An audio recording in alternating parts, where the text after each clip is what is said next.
It's a sport which has grown enormously in popularity in this country over those 10 years, and in which Americans have become more and more competitive. Brad is currently lying second in the World Championship. It's almost a surprise that no American has yet won here at Carlsbad. Certainly the tension must be building for Lackey right now. He feels the pressure. He certainly wants to win this Grand Prix for the US and for himself. Roger DeCoster, the five-time world champion, will be appearing here at Carlsbad for the very last time. He has announced that for certain this is his retirement year. We can expect him to go out there and really chase down the Belgian leader of the championship, André Malherbe. 40 riders along the grid. This is a very critical part of the race. Each of those 40 riders bent on being the first one to the end of the long straightaway, about 130 yards. So now there are two young Americans at the front of the pack. Oh, how times have changed in Grand Prix racing. It's absolutely amazing. It obviously, in my view, can't last. Listen to the roar as he comes by the start-finish line.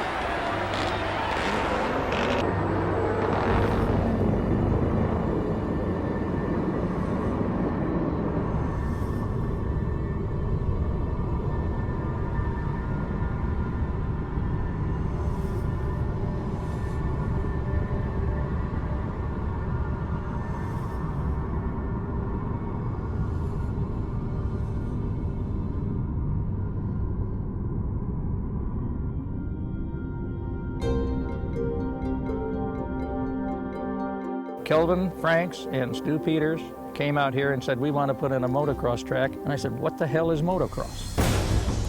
It was hot and it was adobe. The ground was so hard. It was such a rough, gnarly piece of Californian terrain. Gavin really brought the USGP here. He brought the riders over from Europe. You have to do a couple of races to show that you can do it. 73 or 74 was the first one that carried points. Well, we had our own Woodstock, the motorcycle Woodstock. An amazing mass of humanity that could have gone horribly wrong. Bruce, on his Endless Summer movie, he went to ABC and said, how about filming this Grand Prix? And it just got humongous ratings. The only event of its kind in the United States. Everybody had a reason to win. André Malherbe was the tough Belgian, the current #1 plate. I was feeling pretty good for 1980 season. Lackey wanted points for the championship. Brad was still looking for that first title. Roger wanted to win Carlsbad. Roger was the best rider there for many years. He never won it. That was one bit of unfinished business. He didn't like me to win it all the time. Wolsink again? God, who cares? It's really tough to say who was going to win that day. Could have been Wolsink, could have been DeCoster, could have been Nicola. Marty Moates was a total wild card. Worked at the Honda dealership, I think, as a sales guy, and living in his car, had no house, had no money. Marty Moates was the quintessential local boy. Marty knew the track. Marty had been riding here since he started riding. With the home court advantage and being there and everything, there was particular reason to be more confident and more excited than normal. I had several wagers going that Marty would win everything before the race. I think I could have taken a lot more bets. The Europeans just ruled that race. It was kind of, well, that's what happens, you know, the Europeans win. They were in Southern California and they were in our backyard. Somebody's got to put up a fight. All the Americans on the hill that day were solidly behind one American rider, and that was Brad Lackey. They are all rooting for Brad Lackey, who has the chance to be the highest American finisher in the World Cup ever.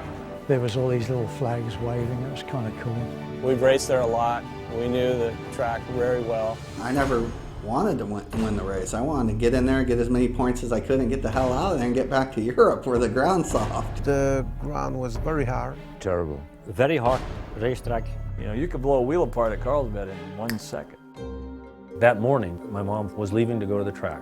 She wanted to bring a champagne bottle. She left it there on purpose because she thought it would be bad luck to bring it. And then she decided, you know what, I think it would be good luck to bring it. The biggest challenge we had prior to the race was finding a spot on the track to watch it. 20,000 people. They are packed in there like sardines. I remember watching the tires and grabbing and You know, and I remember extreme exhilaration at that point. And it's going to be a surprise leader, number 23, Marty Moates. Who was Moates? Moates was riding for Laurens Offner, LOP, not even a factory effort. Nobody knew who Marty Moates was. We were excited beyond belief, but we just thought, well, how long is this going to last? You've got 40 minutes that you're sitting there hoping everything continues to go as well as the whole shot, and it doesn't always go that way. Oh, there goes Marty Moates, straight off of the course. We thought it was over. You know, we figured that, well, he had lived his dream, he's led a few laps and all. We thought that was it. A momentary loss of concentration, and that has cost him the lead as Carlquist has gone by him to take over the leadership of the Moto. Most local boys are going to give up. No doubt. They don't have the heart. That's when you realized this is for real. He's out there to race and to win. He wasn't done. And the crowd is now coming alive for both Laporte and for Marty Moates, who's back up and in third place within hailing distance of the leader. They're all your fans, and they hate everybody else. And they're on your side. You don't want to let them down. He didn't want to let them down. Everyone rallied to those riders. Hell yes, everybody wants to see an American win. Danny Laporte has become the second young American to lead in this first moto as he's taken the lead away from Håkan Carlquist. And now Carlquist may have a problem holding second place against Marty Moates. You see them coming over Devil's Drop. They bump against one another, but Moates comes out in second place. So now there are two young Americans at the front of the pack. Oh, how times have changed in Grand Prix racing. I remember going in this turn, and I felt the bike go sideways, and the thing started to shatter. 16, Danny Laporte. 23, Marty Moates. There goes Laporte off the side of the track. That was it. I knew it was over. Marty Moates, who led throughout the first half of this moto, is back in the lead again. Carlquist leading for a while. Moates comes back into the lead. I mean, it was a dogfight. They came to cheer for Lackey. They're cheering now for Marty Moates. The crowd was going nuts, and it was cool. You know, I was going, damn, it's not for me, but it still looks good.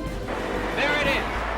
Pulls off the goggles, throws them into the crowd. I took out the bottle out of the trunk, and I'm walking halfway, and I said, no, I'm not going to do that. Then maybe bring the bed up. I'm going to wait till it's finished.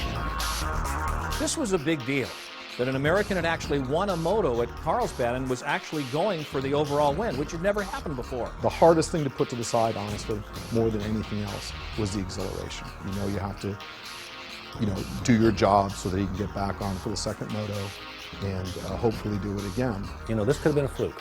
I don't think any of us really believed that he could come back and win the second moto, but we all had a hope and prayer. Marty Moates for the second consecutive time has come off the line first and taken the lead as they go out onto the course.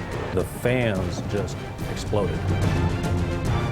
Every moto where Marty would be in the lead, it was just natural to be sitting there hoping nothing bad happens. It's something going wrong that kept Marty from winning most of the time. There are so many little things that can go wrong, but one thing that's just gone right for Brad Lackey is that he passed Jean-Jacques Bruno at the bottom of the Carlsbad freeway. You look at Moates, who's still well out in front, but back behind him, a challenge may be brewing. Brad was really coming on strong, as I recall. I just can't imagine the kind of pressure Marty must have felt. Pressure was Marty's weakness. It was just a matter of time, really, when you thought it through, that Brad was going to catch up to him. You know, local boy may win there every week of the year, but when the big boy's there, they'll overpower him. Now here comes Lackey on the inside. It's the same pace he passed Bruno earlier, and now he's gotten Marty Moates. I thought maybe that he was tired and that was all he had. And Moates is not going to give up. He's coming right back at Brad. And he's got him. He's gone by on the inside. Marty Moates, for the second time today, has lost the lead and regained it, and he's just done it against the man that many regard as the best in the world. This guy could do it. And you got 40,000 people there waving an American flag for you. For you. Moates has never seen 3 guys wave a flag at him. We thought, maybe he can do it. Maybe he can hold on. And there you see Brad, who's in desperate straits, who needs a victory to boost his chances for a world championship. Then that inside good passing line bit me in the butt in the end. Brad just went straight off the track at the bottom of the downhill. There you see him next to the fence. Why couldn't I just not slid all the way under the stupid fence? And he went like that to him. Go ahead. This man has been almost the whole story.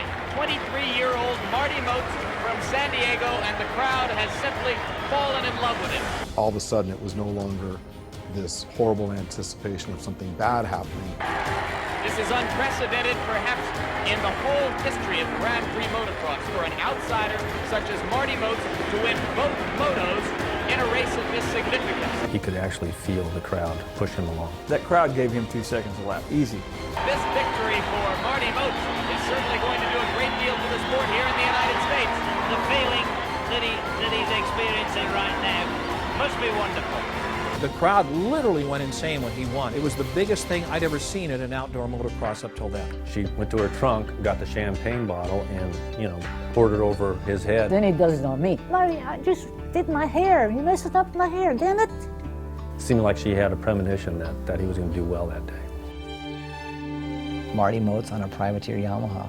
Not supposed to happen. That was a great day to be an American motocross fan. Huge breakthrough for American motocross. If I was an American factory rider and a guy like that won, I would be ashamed.